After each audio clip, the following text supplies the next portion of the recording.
어느 미술관에서 아주 유명한 그림이 전시된 적이 있어요. 많은 사람들이 그 그림을 보기 위해서 찾아왔는데 처음에는 그 그림의 진짜 아름다움을 발견하지 못했어요. 그 이유가 왜 그랬을까요? 그 미술관에서 잘못 선택을 해서 그림 주변에 여러 가지 장식과 빛이 너무 많았기 때문에 그래요. 더 화려했었던 거죠. 그래서 미술관에서는 주변 장식들을 다 정리를 했어요. 그리고 조명 하나만 딸랑 놔두었습니다. 그제서야 사람들은 그 그림의 아름다움이 무엇인지 알 수 있었다는 거예요. 그리고 그 그림의 아름다움을 보고 감동을 했다는 이야기가 있습니다. 그런데 이것은 그림에 뿐만 아니라 우리 삶에도 여러 가지 관심과 문제들이 있죠. 그렇죠. 또 건강, 가정, 미래에 대한 걱정, 또 우리 쓸데없는 걱정도 엄청 많이 하죠. 아침 먹으면서 오늘 점심 뭐 먹지? 점심 먹으면서 저녁 뭐 먹지? 이렇게 걱정하지 마시고 고기면 됩니다. 걱정을 근데 이런 걱정들이 너무 많아요. 그래서 우리가 정작 바라봐야 될 그 시선을 못 붙잡을 때가 많아요. 그러다 보니까 정작 우리의 삶이 어떻게 돼요? 피폐해지죠. 왜요? 붙잡아야 될 것을 못 붙잡고 엉뚱한 것을 자꾸 붙잡고 있으니까 그런 거죠. 사순절은 우리의 시선을 다시 정리하는 시간이기도 해요. 여러분, 이 사순절의 기간 동안 우리 삶의 주변을 좀 정리했으면 좋겠어요. 그리고 예수님의 십자가를 바라보면서 삶의 중심을 다시 한번 확인했으면 좋겠습니다. 초심의 마음을 좀 우리가 읽어봤으면 좋겠어요. 여러분, 우리가 하나님을 만나고 모든 것을 뒤로하고 하나님을 진정으로 사모하는 그 마음이 어느 순간에부터인가 퇴색되기 시작을 했어요. 그래서 지금은 하나님이 내 삶 주변에 없어. 내 삶의 주변에 다른 것들이 잔뜩 묻어 있다는 이야기입니다. 오늘 본문은 예수님께서 세 제자와 함께 산에 올라가신 사건이죠. 예수님은 제자들에게 십자가의 고난에 대해서 말씀하셨어요. 내가 이제 십자가를 져야 된다. 내가 이제 죽으러 간다라고 이야기를 했어요. 그러나 제자들은 예수님의 그 말씀을 이해하지 못했어요. 오히려 예수님이 그렇게 말씀하시자 혼란스러운 마음을 가지게 되었습니다. 그래서 어떻게 했어요? 예수님은 베드로와 야고보와 요한을 데리고 높은 산에 올라가시죠. 그곳에서 제자들은 놀라운 장면을 보게 됩니다. 예수님의 모습이 영광스럽게 변화되고 또 거기에 누가 나타나요? 엘리야와 모세가 나타납니다. 그러나 그 사건의 마지막 장면에 놀라운 반전의 말씀이 기록되죠. 오늘 본문 8절입니다. 같이 읽어볼게요. 시작. 문득 둘러보니 아무도 보이지 아니하고 오직 예수와 자기들 뿐이었더라. 하나님은 제자들에게 오직 예수님만 바라보도록 다시 시선을 돌렸어요. 왜요? 지금 누굴 바라보고 있어요? 모세와 엘리야가 나타나니까 시선을 어디에다 뒀어요? 모세와 엘리야한테 나갔어요. 여러분, 우리도 이런 삶을 많이 살죠. 예배 드려야 되는데 돈이 눈앞에 왔어. 그러니까 어떻게? 돈을 쳐다보는 거죠. 예수를 쳐다보지 않는 거죠. 또 내가 할 일이 있어요. 그러니까 어떻게 쳐다봐요? 그 할 일을 쳐다보는 거예요. 그러다 보니까 예수는 없어진 거예요. 오늘 여기에서도 예수님의 변화가 되고 광채가 나고 모세가 나타나고 엘리야가 나타나니까 제자들의 시선이 어디로 갔어요? 모세와 엘리야한테 좀 분산돼 버렸어요. 그러니까 어떻게 해요? 8절에서 없애버리죠? 모세도 없애버리고 엘리야도 없애버리고 다 없애버려요. 그래서 어떻게 해요?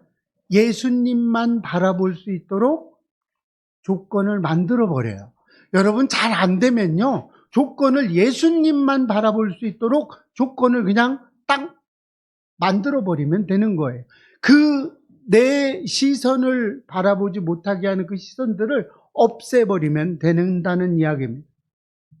하나님은 예수님 외에 모든 것을 정리하시고 오직 예수님만을 바라보도록 한 거죠.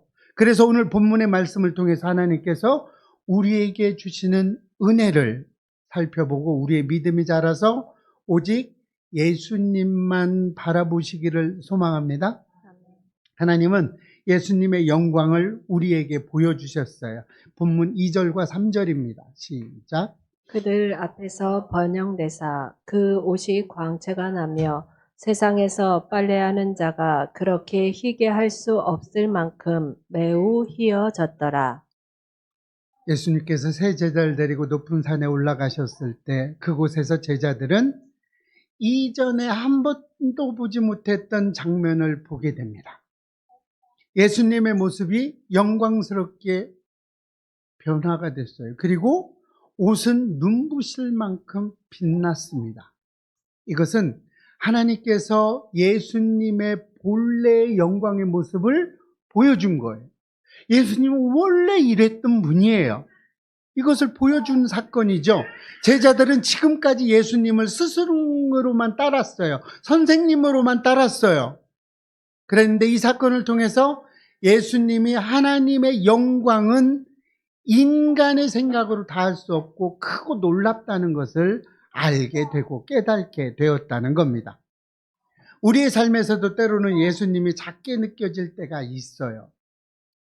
예수님보다 문제가 더 크게 보이고 상황이 더 크게 느껴질 때가 있죠. 그러나 오늘 말씀은 우리에게 다시 깨닫게 하십니다. 우리가 믿고 따르는 예수님은 세상의 그 어떤 것보다 크신 영광의 주님이라는 사실이에요. 여러분 이 지금 말씀이 확 와닿아요? 아니면 다른 것들이 더 와닿아요? 세상의 염려가 여러분 앞에 왔나요? 여러분 이런 걸 좀 정리했으면 좋겠습니다. 그랬으면 좋겠어요. 사순절을 지나면서 십자가를 바라볼 때 우리는 고난 속에서도 하나님의 영광을 이루신 예수님을 바라볼 수 있으셔야 돼요. 어떤 상황 속에서도 어떤 고통 속에서도 어떠한 어려움 속에서도 우리는 하나님을 바라볼 수 있어야 되고 예수를 바라볼 수 있어야 되고 성령의 그 음성을 우리는 들을 수 있어야 된다는 겁니다. 여러분 우리의 삶의 어떤 상황보다 예수님을 더 크게 바라보시기를 바랍니다. 예수님의 영광을 바라볼 때 우리의 마음에 다시 소망과 힘이 회복되는 은혜가 될 줄로 믿습니다. 이런 은혜가 저와 여러분의 삶에 나타나서 예수님만을 바라보는 은혜가 우리의 삶 가운데 임하시기를 축복합니다. 그리고 하나님은 우리의 시선을 예수님께 집중하게 하셨어요. 물론 본문 4절입니다. 시작. 이에 엘리야가 모세와 함께 그들에게 나타나 예수와 더불어 말하거늘. 또 하나의 모습을 보게 되죠. 누가 보였어요? 변화산에서 제자들은 또 누구? 모세와 엘리야를 보게 됩니다. 신기하죠. 왜 모세와 엘리야를 보게 해주셨을까요? 구약을 대표하는 두 인물이 모세와 엘리야였었던 거예요. 그 모세와 엘리야가 지금 누구와 함께 있어요? 예수님하고 함께 있어요. 여러분 구약에서의 모세와 엘리야는 모든 말씀과 역사가 예수님을 향하고 있다는 사실을 우리에게 보여주고 있는 거예요. 여러분 그래서 구약에서 모세와 엘리야가 나오면 예수를 향하는 화살표구나라고 생각하시면 돼요. 이 모습을 본 베드로는 하나님의 뜻을 몰랐어요. 왜 보여줬는지를 몰랐어요. 그래서 어떻게 해요? 하나는 예수님을 위해서, 하나는 모세를 위해서, 하나는 엘리야를 위해서 초막 셋을 짓겠다고 전혀 엉뚱한 말을 합니다. 여러분, 우리도 그런 말 많이 하죠. 전혀 엉뚱한 말을 해요. 제가 가끔 이런 얘기를 합니다. 여러분, 복음 하루에 5번 나에게 전하고요. 5번은 타인에게 전하라고 그랬어요. 그러니까 뭐라 그래요? 복음 어떻게 전해요? 엉뚱한 말 하죠. 여러분 가만히 생각해 보세요. 여러분에게 5번씩 지금 복음을 전했어요. 지금 벌써 1년이 넘어요. 뭐 전했어요? 뭐 전했어요? 막막하죠? 막 물음표 막 찍히죠? 뭘 전했어요? 뭐 전해야 돼요? 몰라요? 그럼 뭘 전한 거예요, 여러분? 매일 5번씩 전했는데 뭘 전했어요? 여러분, 내가 만난 하나님을 전하는 거예요. 하나님만 바라볼 수 있다는 것을 전하는 거예요. 성경에 나와서 복음을 전하는 건 예수 그리스도가 나의 구세주라는 것을 나에게 다시 이야기해 주는 거예요. 내가 전도하듯이 하나님을 소개하는 거예요. 그 소개가 뭐 어떤 성경적인 지식을 소개하고 성경의 어떤 뭐 신학적인 분위기를 소개하는 게 아니라 내가 만난 하나님, 여러분 하나님 다 만나셨잖아요. 내가 만난 하나님을 나에게 전하는 거예요, 다시. 내가 만난 하나님을 다른 사람에게 전하는 거예요. 결국 같은 얘기를 전하고 있는 거예요. 이런 거를 전하는 거예요. 근데 모르면 엉뚱한 말 하죠. 뭐 전해요? 이렇게 또 이야기하죠. 지금 베드로가 엉뚱한 말 하고 있는 거예요. 여기가 조사오니 초막셋을 지어서 하나는 모세를 위해서, 하나는 엘리야를 위해서, 하나는 예수님을 위해서 짓겠습니다. 답답하죠? 여러분 상담하다 보면 이런 말 많이 합니다. 답답합니다.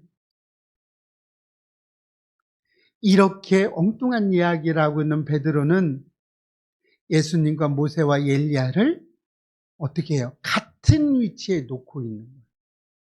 그냥 예수님은 우리의 구세주라고 생각한 게 아니라 그냥 선지자 중에 하나다. 이렇게 같은 위치에 놓은 거예요. 모세와 엘리야하고.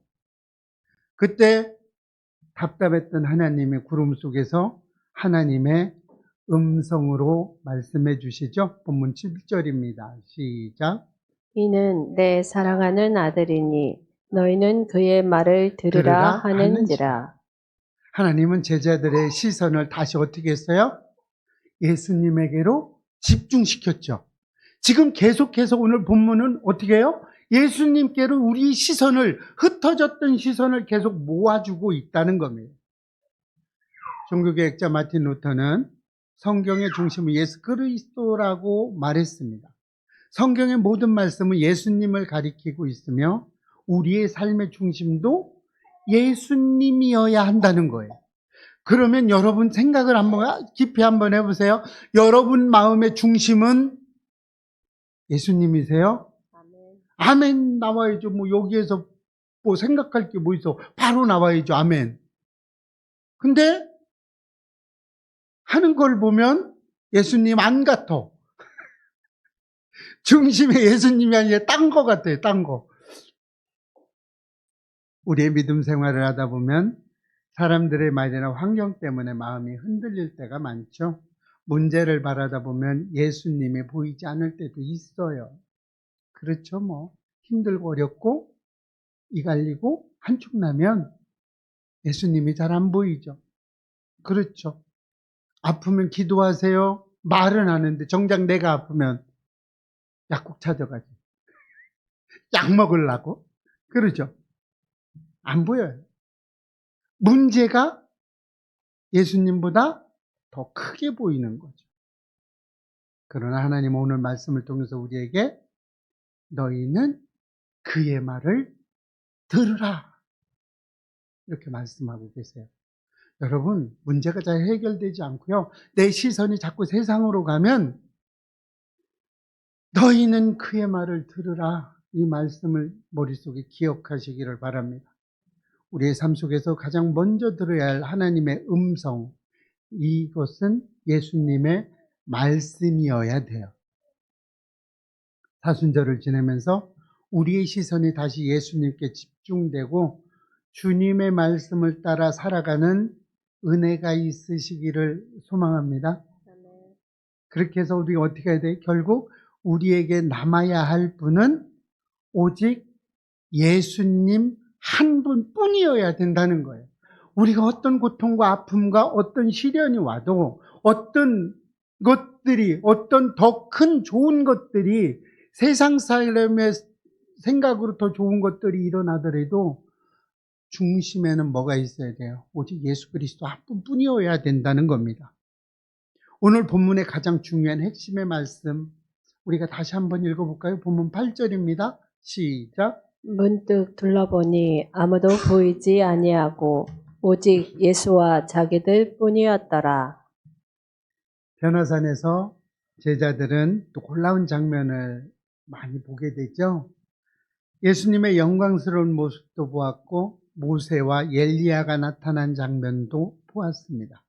그러나 그 모든 장면이 지나간 뒤에 남은 것은 단 한 분뿐이었다는 거예요. 그게 누구예요? 바로 예수 그리스도 한 분뿐이라는 겁니다. 모세도 사라졌고 엘리야도 사라졌어요. 그리고 영광의 장면도 사라지고 말았습니다. 결국 제자들의 눈앞에 남아있는 분 오직 예수님 한 분뿐이었어요. 하나님께서 제자들에게 보여주시고자 하신 가장 중요한 메시지가 바로 이것입니다. 예수 그리스도. 여러분에게 예수 그리스도 한 분만 보여지시기를 바랍니다. 그들의 믿음의 중심은 어떤 인물이나 경험이 아니라 예수님 한 분이어야 한다는 것을 지금 하나님은 말씀을 통해서 강조하고 계신 거예요. 바울도 자신의 삶의 중심을 분명하게 고백했습니다. 바울은 고린도 교회에 편지를 하면서 이렇게 말하고 있죠. 고린도전서 2장 2절입니다. 시작. 내가 너희 중에서 예수 그리스도와 그의 십자가에 못 박히신 것 외에는 아무것도 알지 아니하기로 작정하였음이라. 바울의 삶에도 많은 경험과 지식이 있었죠. 바울 많이 배운 사람이에요. 바울은 바리새인 중에 바리새인이라고 이야기했습니다. 바울의 중심에는 이렇게 많은 것들이 있었지만 그 중심에는 뭐만 있었어요? 예수님 한 분뿐이었다고 지금 강조하고 있는 거예요. 우리의 삶에도 많은 이들이 찾아오기도 하고 지나가기도 합니다. 사람도 지나가고요. 상황도 변하고요. 환경도 계속 달라집니다. 때로는 우리가 붙잡고 있었던 것들이 사라질 때도 있어요. 이런 때 우리는 많은 낙심 속에 살아가게 되죠. 그러나 우리의 삶 속에서 끝까지 남아있어야 할 분은 오직 예수님 뿐이라는 겁니다. 사순절은 우리의 시선을 다시 예수님께 돌려서 집중하는 시간입니다. 여러분, 우리의 삶의 중심에 예수님이 분명하게 자리 잡고 있을 때 우리는 어떤 상황 속에서도 우리의 믿음이 흔들리지 않을 것입니다. 오늘 말씀을 통해서 우리의 눈에 오직 예수님만 더욱 분명하게 보이는 은혜가 있으시기를 소망합니다. 그러므로 우리의 마음에는 오직 예수님만 보여야 돼요. 세상의 그 어떤 것도 예수님과 함께 보이면 안 돼요. 그런데 여러분, 이것은 연습해야 돼요. 내가 끊임없이 노력해야 돼요. 그냥 저절로 이루어지는 게 아니에요. 여러분, 우리는 끊임없이 내 눈에 세상과 예수님이 동시에 보일 때가 많아요. 그런데 내가 계속해서 연습하지 않고 예수님만 바라보기 위해서 주변을 정리하지 않으면 우리는 언제든지 예수님이 밀려갈 때가 있다는 겁니다. 그래서 우리는 어떻게 해야 돼요? 끊임없이 노력해야 돼요. 하나님만을 바라볼 수 있도록 끊임없이 노력해야 되는 거예요. 그 노력이 없으면 절대로 되지 않습니다. 예수가 내 마음을 중심을 붙잡지 않는다는 거예요. 오늘 변화산에서 제자들은 놀라운 경험을 합니다. 그러나 하나님이 제자들에게 보여주신 마지막 장면은 매우 단순했어요. 어떤 신학적인 분위기가 있는 것도 아니고 아주 단순했어요. 그냥 오직 예수님 한 분뿐이라는 거예요. 사순절을 지나면서 하나님은 우리에게 묻고 있습니다. 여러분에게 지금 묻고 있어요. 뭐라고 묻고 있어요? 지금 너의 눈에는 무엇이 보이느냐? 여러분, 이 질문보다 내 믿음의 현주소를 더 잘할 수 있는 건 없어요. 여러분의 눈은 지금 오늘 누구를 바라보고 있습니까? 예배 드리면서도 세상을 걱정하십니까? 아니면 예배 드리면서 나한테 닥쳐 있는 어떤 건강을 걱정하고 계십니까? 아니면 조금 있다가 해결해야 될 어떤 문제가 내 마음을 사로잡고 있으신가요? 오늘 예배를 통해서 우리의 시선이 다시 예수님께로 향하기를 축복합니다. 아멘. 삶의 중심에 예수님이 더 분명해지는 은혜가 있으시기를 바랍니다. 아멘. 그래서 오직 예수님만 보아서 이 세상을 살아가면서 세상이 감당하지 못하는 우리 예배교회 성도님들 되시기를 주의 이름으로 축원합니다.